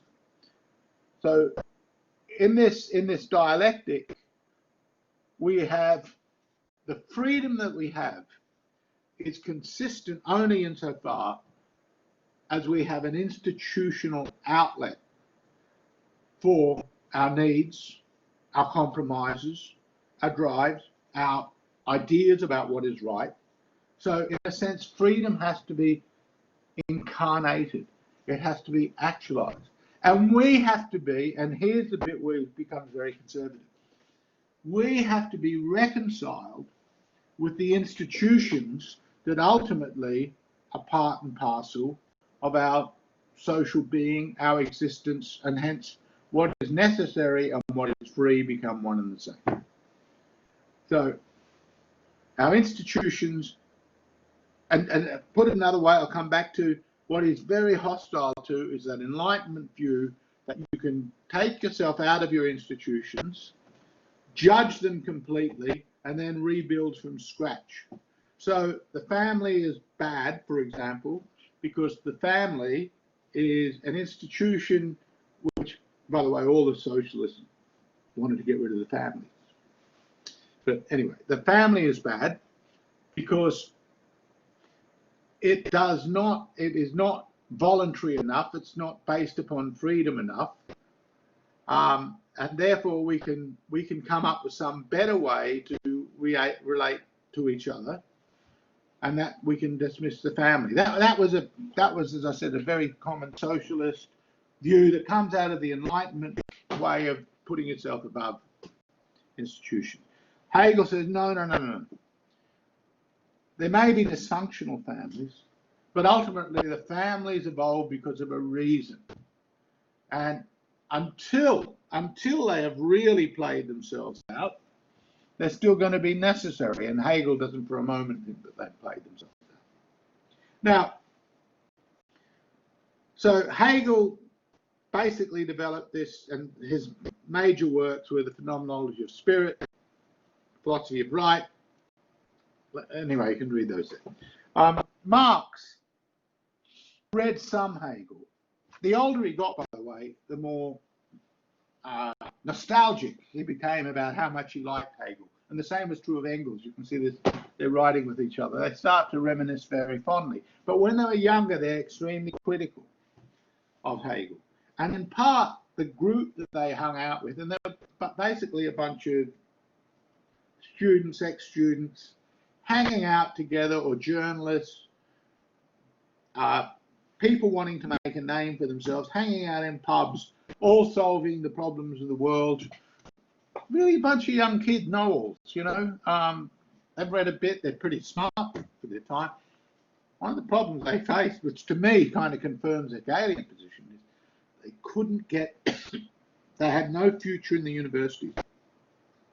They were all outsiders, or nearly all. They were basically social outsiders. So being social outsiders, they tended to see the society as something to be condemned. It had no place for them. And they then had no place for it, because that was the old world. So in this way, they're a more radicalized, intensified version of that generation that took power in 1789 in France. So they reject this idea of institutions. They basically want to dismantle institution. Now, there's a whole bunch of them. I'll very briefly mention them. Each of them tends to be famous for something else. Bruno Bauer, for example, who Nietzsche and Marx never met. It does seem, I finally only discovered recently, that it's possible that Marx had never heard of Nietzsche. It's possible that Nietzsche came across Marx's name in one of the books he had, because there's a chapter on him there. But he never mentions Marx. Nietzsche never mentions Marx.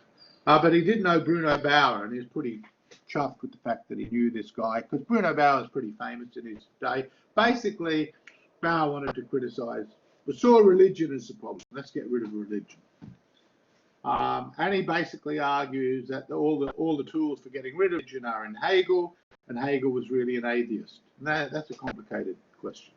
I won't go into it. And David Strauss wrote A Life of Jesus, which is basically represents Jesus as a kind of bourgeois moral person. Dreadful book in my opinion, but it was a bestseller, and it was typical of the kind of theology of the time. Arnold Ruger, who worked with young Marx, was involved in doing state critique and journalism. Max Stirner was very famous. He seems to have had an influence upon Nietzsche. His philosophy is really Fichte redux. Remember me saying the will, it's all about the ego and his own. And it is all about I am the creation of my world and blah, blah. It says it all. The ego and its own. It is, I am everything. It's youthful stuff. But it is a riff on Fichte, but he never really acknowledges this. By the way, it's Stirner that is mainly savaged in the German ideology. Marx and Engels really get stuck into Stirner in that book. But the most important of them, and probably the most philosophical of them by a million miles, was Ludwig Feuerbach. He has a critique of Hegel that Marx basically accepts, and it's basically Hegel is not sufficiently aware of living things, of life itself. And there's a variation of that, a much better critique developed by a Danish philosopher called Søren Kierkegaard. I won't go into it here. Marx and him never crossed paths. But there's a little bit of truth in what Feuerbach says, but ultimately, and I've written on this, I don't think Feuerbach really sees the problem that Hegel is trying to solve. I just don't think he sees it. The big thing that Feuerbach does in his book, The Essence of Christianity, he basically says God is the expression of the human essence. So he brings everything back to the human essence. God is an alienation of the human essence. So he says man is the subject, God is the predicate. What has been lost is the predicate has been lost from the subject. So everything we say about God is we're really saying about man. Well, there's only one problem with that, and that theologically is absolutely false. It's silly. That's just, if you read a lot of theology, you'll realise that that's simply not true. Feuerbach's quite interesting in some other ways. He ends up developing a more dialogical view of philosophy, which I've got a lot of sympathy for. And initially, Marx takes on. In fact, Marx at one point says, anyone who wants to, we have to go through the fiery brook. And he does this on the thesis on Feuerbach. He writes a number of theses, 12 or 13, or is 11 the final one? I can't remember. There's a small number. And he says, hitherto philosophers have only interpreted the world, the task, however, is to change it. Now, I mentioned Fichte before. I'll say that Fichte's whole philosophy is about changing the world. That's everything, is about the self-postulating ego, Max Stirner taking that over, and so the world conforms to how we will it to be. To change it. To change it to what? Well, it has to be to change to what we want. Okay. And Marx falls out with all of them. There's other members of that group. They're a small circle for a while, and Marx goes off to France, and then he thinks, my God, I've solved it all. So he writes his early writings, and in the early writings, the problem is alienation. And he says human beings today are separated from each other. They're product from their own world, they're from their own labour. That's expropriated from them, so they make things. This is very much like an artisanal view of production, by the way. I'll just say that, because as an artisan, you make something and you really care about it. You put stuff into it. But in the production line, you're just doing something because, as Adam Smith once famously said, the butcher, the baker, the candlestick maker doesn't do that work because they love butchering, baking, and making candlesticks. They do it for money, so they can get other things. Marx's focus from the beginning with alienation is suggesting that modernity itself, that industry itself, because of the division of labour, as I said, he wants to eliminate division of labour, but if you have large-scale production, you can't. And he recognises that later. In the first instance, he can do away with it, but then he thinks, no, we have to have it. And ultimately, he will say, communism will shorten the length of the working day. Well, that's a million miles away from what he's doing in these manuscripts. So I will go a little bit longer. I'll probably go to about 4:15 today. So I'll just go 15 minutes over. Forgive me for that. I can squeeze the rest of Marx and Nietzsche into next week. Okay. In a sense, Nietzsche is much simpler. There's more philosophical sophistication in some way, but the project and the politics of it are much simpler than Marx. And it had far less efficacy. Okay, coming back to this. And of course, picking up from Feuerbach, the gods and religion. So for Marx, we have to cure alienation, we need to be cured of our faith in an alienated world. Religion is the opium of the people, he once famously said. So basically, people have religion because this life is so terrible. So they dream up a better one. Very enlightened view. And in fact, if you want to get a sense of how Marx fits in with the Enlightenment tradition, I would especially recommend the Holy Family, that book he writes with Engels, because that is, in many ways, it's really all these tropes of the Enlightenment are recognizable there. And this is a very enlightened trope, you know, that religion is really something that people only believe in because either it was forced upon them by a class, that's the typical enlightened one, the priest class, manipulated them, or Marx is a bit more sophisticated, but it comes out of the same thing, because this world is so horrible, ergo, they fix this world, they won't need religion. Well,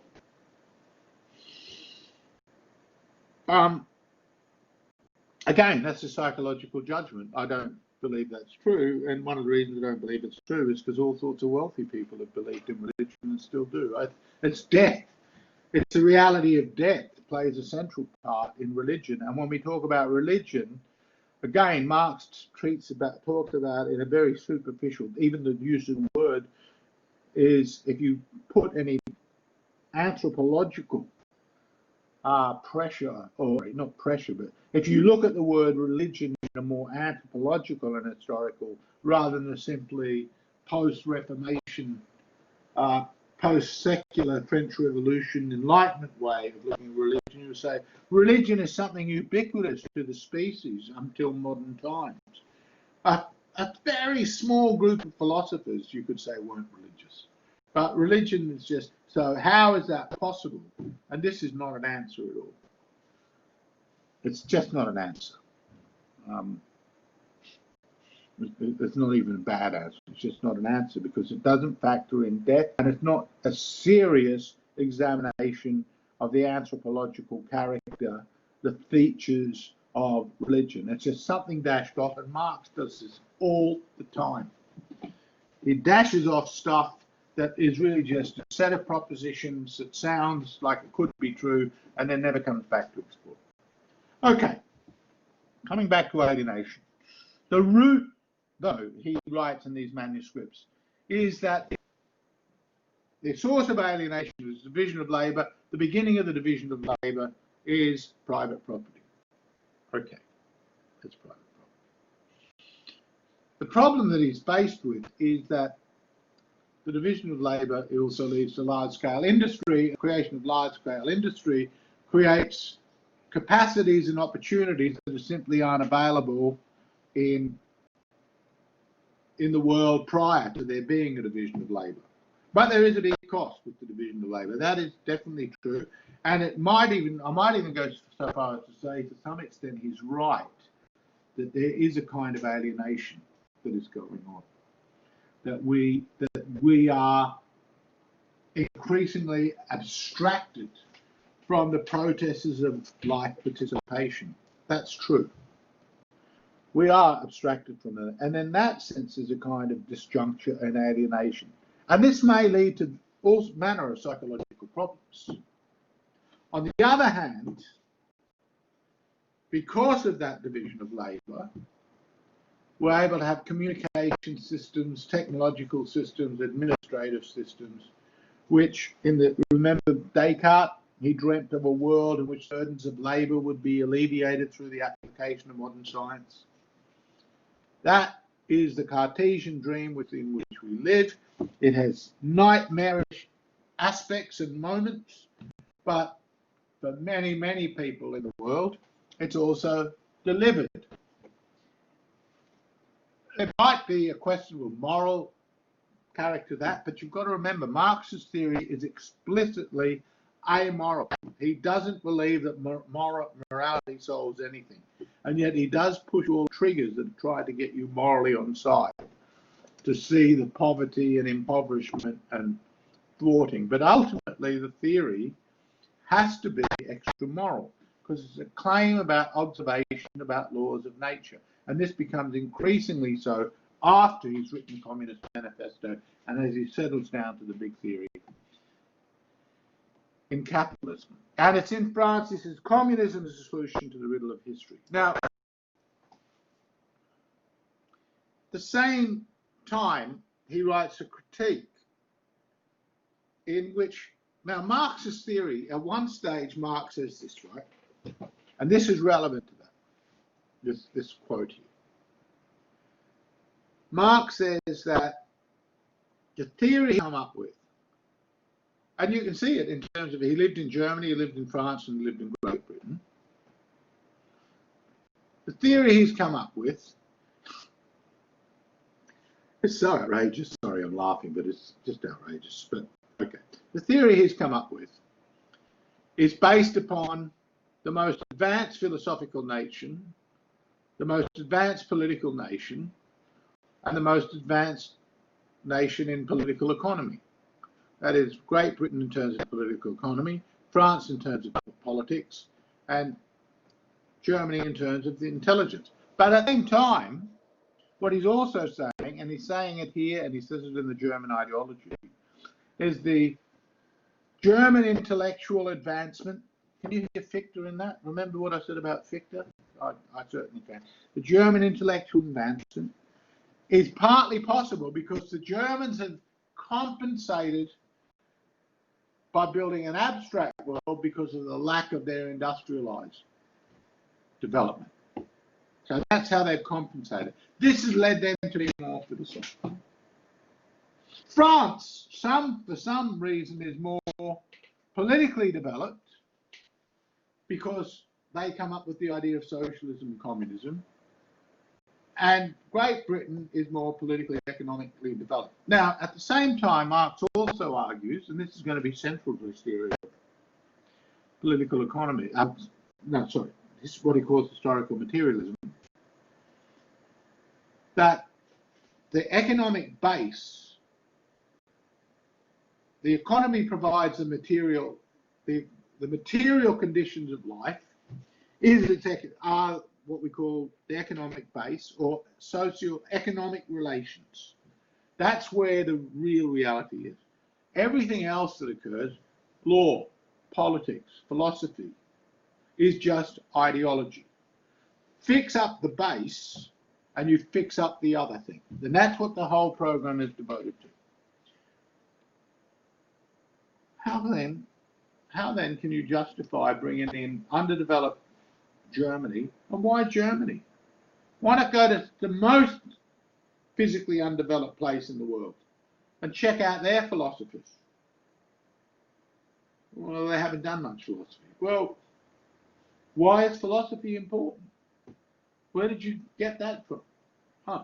And France, that's the most politically developed, but given that it's not presiding over the most politically, economically developed, in fact, you'd have to think, if the theory were any good, that the philosophy should come from England, as well as the politics from England, as well as that, and then you'd have a completely different answer. But no, you've already presupposed that you know the answer because there's a lot of socialists in France, therefore they're the most advanced politically.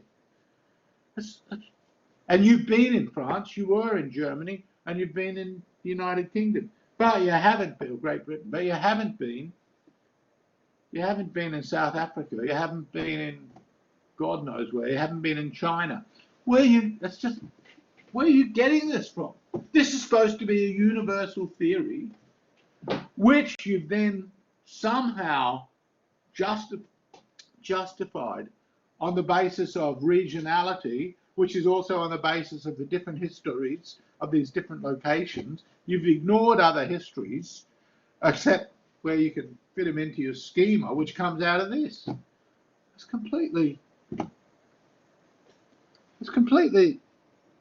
well, I use the term rationalist. It's complete rationalism.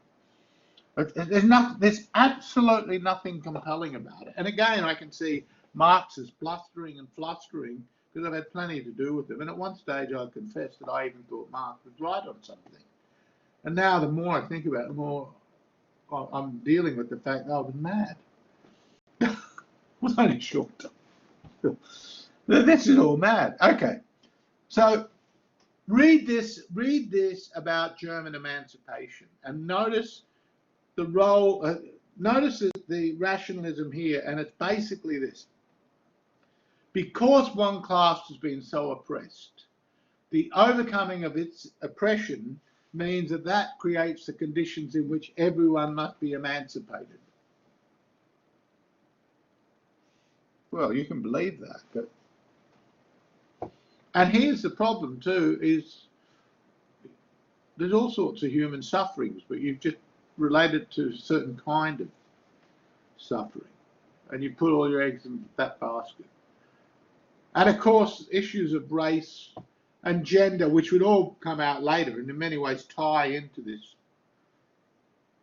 anti-domination thesis, but they would ultimately have to sever themselves from the proletariat. So the development of academic Marxism, or the development of identity politics in the West, something I'll touch about more in the final week, it ends up being absolutely connected to a disassociation from this proletariat, even though there's lots of Marxist features that are retained in these other doctrines.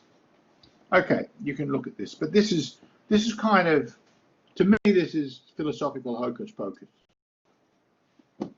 Now let's get to the duck's guts of this as a theory, and in some ways it's a much more sophisticated theory than what we'll find in Nietzsche. Even though, I'll instantly qualify this, in some ways Nietzsche is a much better philosopher than Marx. That's really interesting. But I have to say that Nietzsche's ignorance of economics is really a big problem, but because Nietzsche ultimately wants to relay everything in terms of physiology and other philosophical things, but the physiology is very important, and so many North American Nietzscheans today don't even see this in Nietzsche. They completely conveniently overlook all this stuff that played a huge role in Nietzsche's circulation or reception when he was much younger. So Marx at least has a go at a more comprehensive theory of history, society, economics, but as I said, it's deeply flawed, but within that there are some genuine insights. So, okay, the materialist theory of history, I've touched upon it already. The economy forms the basis for all the ideas and institutions. They are like mirroring the social base. Now let me just say, that is a really hard thesis to sustain. And remember me saying that Engels had to deal with stuff after Marx's death? Well, this is one of the things he had to deal with, because all sorts of people coming back and saying, hang on a minute, you can't really make that claim. And then they start showing different religious developments that really cannot in any way be paired with the economic substructure. And then basically Engels says, oh yes, okay, well, we didn't mean to be too deterministic about this. We know this, of course we know this. So, and what he ends up saying is the economy, the laws of the economy, the economic laws, the social formation of the economy is decisive except when it isn't. Well, that's a great theory. That's like me saying, look, I can run 100 meters in 9 seconds, except when I can't. I can't always run it that way, but you come back tomorrow and you see, oh, yeah. Okay. The theory is definitely based upon classes. The problem with the theory is that apart from those occasional historical writings, which, as I indicated, are Marx's best stuff on classes, in the main, Marx doesn't pay enough attention to the subdivisions of classes. And the more you subdivide classes, the more you see, well, classes can proliferate, and that's got to do with the division of labour. But he doesn't want to do that because he wants to focus upon what he's calling the capitalist mode of production. So the means of production is what's going to matter. And that will vary over time, but ultimately, when he's talking about the means of production in more contemporary society, he's talking about the factories, equipment, land and wealth. And so he's very much got in mind the factory system. Private ownership, private property, it doesn't mean you own a pen or a pencil or a shirt or a pair of pants. It means what resources you have that you can use then to employ somebody. So it's about where you fit in the economic system as a purchaser of things or as a purchaser of labor power. And if you purchase labor power, then, and you can purchase things for labor power, but as long as you can purchase labor power, you are a member of what he calls the private property owning class, the bourgeoisie. Now, I'll carry on next week. I still have a bit to go on Marx, but I think reading Nietzsche, we get to Nietzsche, everyone should read Nietzsche, everyone should read Marx. They're very important. Reading Nietzsche for those that don't have a philosophical education can be quite difficult at first, but if you've done this course, I think Nietzsche is a breeze, to put it very bluntly. If you've read some of the other figures in this course, I don't think Nietzsche's that hard. And I'll identify with you when I talk about Nietzsche. I'll identify for you what the key things to be on the lookout for are if you're thinking of writing about him or thinking about him. Okay, have a very good week. I'm sorry I went over time. I just don't want to fall too far behind because we're close to the end. Cheers.